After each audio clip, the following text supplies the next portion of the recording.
ये जो मेरे पास बोर्ड पड़ा हुआ है, इसमें अभी मैंने चेक नहीं किया इसमें आरपीएम भी है कि नहीं, वो देखना बाकी है।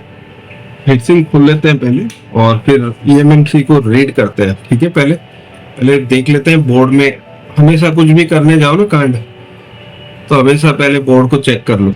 हाँ, दुविधा में नहीं रहोगे बोर्ड डेड था या आपके जो अभी एक्शन किया उसके बाद डेड हुआ।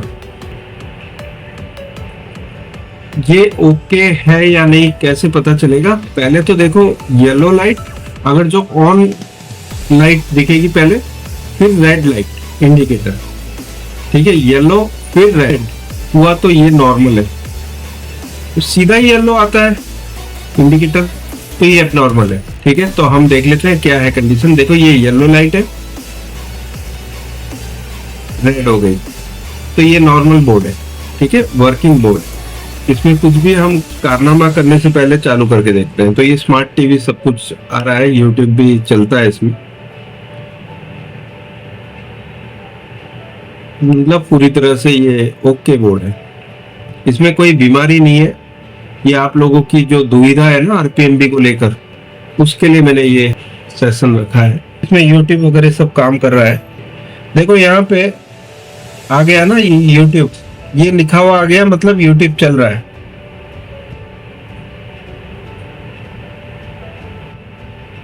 ओके, तो ये तो क्लियर है कि ये बोर्ड सही है, लेकिन अभी हम इसमें कुछ कारनामे करने वाले जो कि आरपीएमबी से रिलेटेड हो सकता है। अभी मुझे नहीं पता है ये वाली आईसी में आरपीएमबी नंबर है नहीं है, हमने अभी तक खुला नहीं है इसको। ठीक है, पहले पावर देने से पहले तो इस आईसी को मैं बाहर निकालूंगा। ठीक है, इसको पूरी तरह से रीड करूंगा। ठीक है, फिर बाद में इस आईसी को हम अलग रख लेंगे पैक करके। कुछ भी आपको मॉडिफिकेशन या कुछ भी आपको चेक करना हो, क्योंकि आईसी बदलनी तभी पड़ती है ना जब खराब हो गई हो, तो दूसरी आईसी में वो हम काम करेंगे। ठीक है,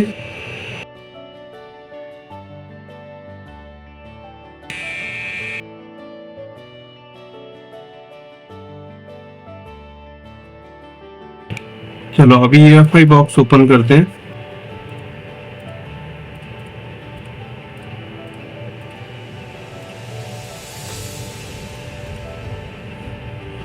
और ये पूरा जो है कॉपी करके रखते हैं।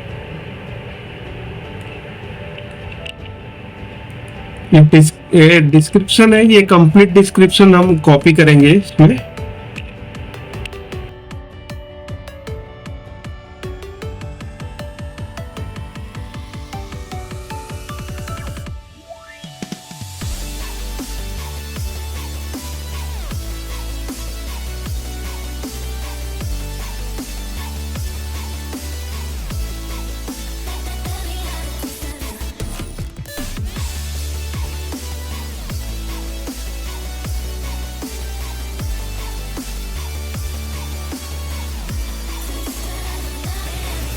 चलो ये हो गया पूरा, रीड हो गया। ये जो हमारी फाइल है सेव हुई है यहाँ पर।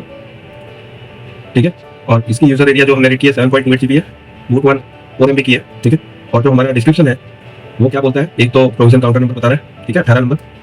और इसमें बूटिंग एरिया कौन सा है, देखो boot partition 1 is enabled for boot. ठीक है, तो हमें बूट 1 फाइल की जरूरत पड़ेगी, CSD और यूजर एरिया, ये इंपॉर्टेंट फाइल है। उसके अलावा RPMB इस टाइप के बोर्ड के लिए। तो अभी RPMB हमें रीड करने के लिए कोई प्रॉब्लम नहीं, इसी से मैं रीड कर लूंगा और उसकी हैश की कॉपी कर लूंगा। ठीक है, तो यहाँ रीडिंग मैं स्टार्ट कर देता हूँ। अब देखो ये जो हैश की है, इस फॉर्मेट टर्म सेव्ड में नीचे देखो ये हैश की लिखी हुई है। ये हैश की को पूरा कॉपी कर लो। देखो कहाँ तक कॉपी करोगे, यहाँ तक। Right click, copy to clipboard. ठीक है, अभी मैं यहाँ डिस्क्रिप्शन के अंदर इसे कॉपी कर लेता हूँ। ठीक है, नोटपैड कंट्रोल V। ठीक है, ये मेरी पूरी हैश की कॉपी हो गई अब।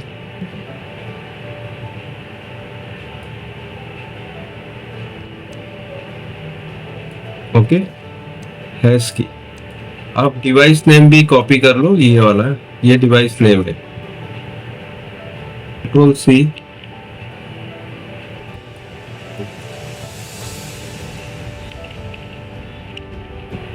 तो ये मैंने डिवाइस नेम भी कॉपी कर लिया और एस की भी कॉपी कर ली है। ठीक है, अभी हम दूसरा वर्जन चढ़ाएंगे, लेकिन इस आईसी को सेफली निकाल के रख देंगे। ठीक है, ठीक है, दूसरी आईसी मैंने ली।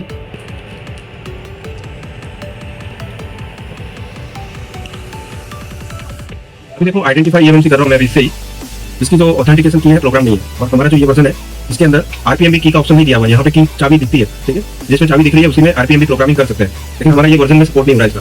कौन सा V1.6.0 इस वाले में सपोर्ट नहीं है, तो हम क्या करेंगे, ये इसे बंद कर देंगे।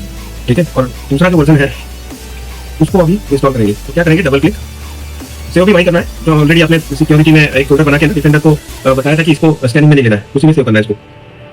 ठीक है, नेक्स्ट इंस्टॉल बटन दबाने के बाद तुरंत इंस्टॉल नहीं करना है, पहले कुछ देखो ये रूट देना है इसको। कौन सा रूट दोगे, यहाँ पे UEFI ऐप के अंदर, ठीक है, यहाँ पे फोल्डर नेम में UEFI ऐप आ जाएगा, ओके दबाएंगे। अभी भी सीधा नहीं, सिर्फ ये हमें चाहिए, इसकी जरूरत है, बाकी किसी चीज की हमें जरूरत नहीं। अभी नेक्स्ट बटन दबाते ही ये वाला वर्जन जो है वो चालू हो जाएगा इंस्टॉल होना। अभी जो चीज हमारी ऑलरेडी इंस्टॉल्ड है उसको हम छेड़ेंगे नहीं, जैसे कि मैं बता देता हूँ आपको। फिनिश करते हैं।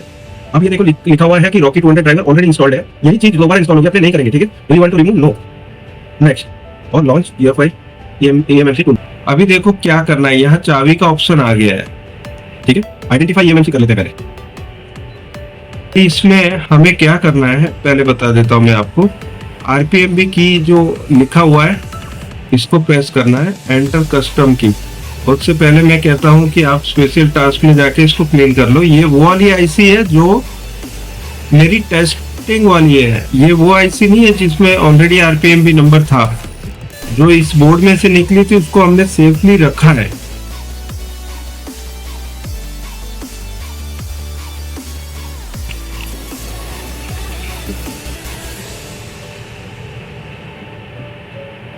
ठीक है, फिर से आइडेंटिफाई करेंगे आईसी को और चेक करेंगे कि ये जो हमारी CID चेंज तो नहीं हुई। 8044 है अभी फिलहाल। देखो 8044 से चेंज हो गई CID, अभी दूसरी CID राइट हो गई है। चाबी वाले ऑप्शन में जाएंगे, ओके, और एंटर कस्टम की करेंगे। अब देखो एंटर कस्टम की करने के टाइम पर हमें दो चीज मांग रहा है ये, एक तो नाम डिवाइस नेम और एक है इसकी की। ठीक है, तो हम ये दोनों चीज इसमें एंटर करेंगे। डिवाइस नेम क्या रखना है, हमारा जो अभी आईसी है वही डिवाइस नेम हम रखेंगे। तो ये हमने कॉपी कर लेना है, कंट्रोल C। ठीक है, डिवाइस नेम हमने यही कॉपी कर ली इसमें नाम में। ठीक है, कंट्रोल C किया और यहाँ आके कंट्रोल V कर दिया। आरपीएमबी जो की है वो हैश की है। ठीक है, हम इस हैश की को पूरा का पूरा ले लेंगे यहाँ से यहाँ तक। ठीक है, कंट्रोल। अभी देखो ये पहले बड़ा कर लो। कभी कभी क्या होता है कि नोटपैड का ये छोटा होता है तो पूरा हिस्सा आपने सिलेक्ट नहीं किया होता है, पूरा सिलेक्ट करना है, कंट्रोल C और कंट्रोल V। ठीक है, तो ये है हमारा पूरा आरपीएमबी की और ओके कर देते हैं। ओके, अभी स्पेशल टास्क में आना है। ये भरने के बाद ही, चाबी भरने के बाद ही आपको स्पेशल टास्क में जाना है। स्पेशल टास्क में जाके ये प्रोग्राम आरपीएमबी की आरपीएमबी प्रोविजनिंग हम अभी करने वाले हैं, तो हम स्टार्ट करते हैं। तो देखो ये यहाँ पर अब प्रोग्रामिंग स्टार्ट हो गई और डन भी हो गया। यहाँ पे लिखा हुआ आ गया कि EMMC प्रोविजनिंग आरपीएमबी की डन। ठीक है, हमने जो इसमें की भरी थी वो इसमें राइट हो गई है। अब आइडेंटिफाई करते हैं। पहले ऑथेंटिकेशन की नॉट येट प्रोग्राम बता रहा था, अब इसमें प्रोविजन काउंटर नंबर आ गया है, लेकिन प्रोविजन काउंटर नंबर वो नहीं आया जो 18 नंबर इसमें था पहले। अब देखो ये इसमें जो प्रोविजन काउंटर था इसकी ओरिजिनल आईसी में जो हमने अभी सेफली रखी हुई है उसमें 18 नंबर था, लेकिन ये है 0 नंबर। देख लेते हैं इस टाइप के बोर्ड में अगर जो ये आरपीएम भी काउंटर नंबर आप ये रखते हो तो इससे क्या होता है। आरपीएम भी का काम हो गया है ना। इसके बाद हम क्या करेंगे कि पुराना जो वर्जन है 1.6 वाला वही डाउनलोड इंस्टॉल कर लेंगे, क्योंकि नए वाले वर्जन में 1.8 में दिक्कत ये है कि बहुत ही कम लो स्पीड में है और एरर की भी दिक्कत आती है राइटिंग के दौरान। तो हम राइटिंग अभी पुराने वर्जन से ही करेंगे। हम यूज़र फाइल, बूट फाइल, ये सभी फाइल्स डाल देंगे, लेकिन राइटिंग हमारी पुराने वर्जन से करेंगे। तो ये पुराना वर्जन मैं अभी इंस्टॉल कर रहा हूँ, क्योंकि मुझे स्पीड चाहिए। इसमें मैं जाऊंगा, अभी पहले कुछ सेटिंग करूंगा।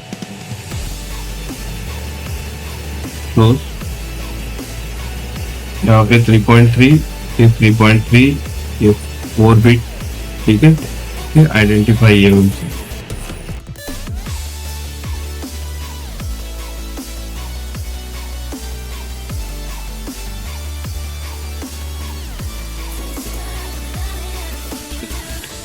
मैं डबल चेक कर रहा हूँ, यहाँ कोई खामी नहीं होनी चाहिए। अब राइट करना स्टार्ट कर रहे हैं। अब देखो इसमें जो HDR की जो स्पीड ली है वो 24 मेगाहर्ट्ज, तो इसकी जो स्पीड 8.27 MB पर सेकेंड की स्पीड से 14 मिनट में ये डेटा राइट हो जाएगा। फिर हम बोर्ड पे लगा के चेक करेंगे इसको। हाँ, यस, मैंने अभी कर लिया है। तो अभी हमने राइट प्रोसेस पूरा कर लिया है, यहाँ पे सभी कुछ राइट हो गया है। तो अभी खाली एक ही दिक्कत अगर जो होगी तो वो है प्रोविजन काउंटर नंबर से रिलेटेड, ठीक है, हमारा प्रोविजन काउंटर नंबर, ठीक है। तो मैं ये स्क्रीन शेयर भी बंद कर रहा हूँ और आईसी को फिट करेंगे। हमने आईसी जस्ट अभी प्रोग्राम की थी जिसमें प्रोविजन काउंटर नंबर 0 है और डेटा वही है जो हमने इस आईसी से रीड किया था, ठीक है। और इस आईसी में प्रोविजन काउंटर नंबर 18 है जो ओरिजिनल।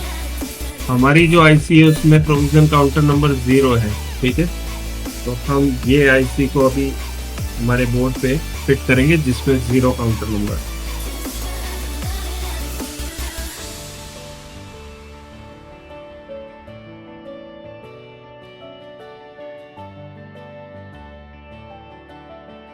ये जो अभी हमने प्रोग्रामिंग की थी जिसमें आरपीएम भी काउंटर नंबर 0 रखा था और हमने वो डेटा राइट कर दिया था जो इसकी ओरिजिनल आईसी जो हमने अभी सेफली रखी हुई है, जिसमें काउंटर नंबर 18 था, उसका यूज़र एरिया boot1 और CSD फाइल डाल के ये 0 काउंटर नंबर वाली आईसी के अंदर राइट कर दिया है डेटा, ठीक है। और अब हम चेक कर लेते हैं। प्रोसेसर के ऊपर हीट सिंक रखेंगे, ऑन करेंगे। इंडिकेटर लाइट की कंडीशन येलो से रेड होनी चाहिए, तो ये सही है, परफेक्ट, ओके। अब ऑन करके देख लेते हैं क्या ऑन हुआ। यस, ऑन हो गया है टीवी। और यहाँ पे ये जो लिखा हुआ है स्टार्ट हो चुका है। अब हम देख लेते हैं इसमें यूट्यूब चलाकर, ये चालू हो गया। अभी हम एक वीडियो प्ले करके दिखा देते हैं आपको। Ilmia starts 14th February 6:30 p.m. on Jio Hotstar and Star Sports.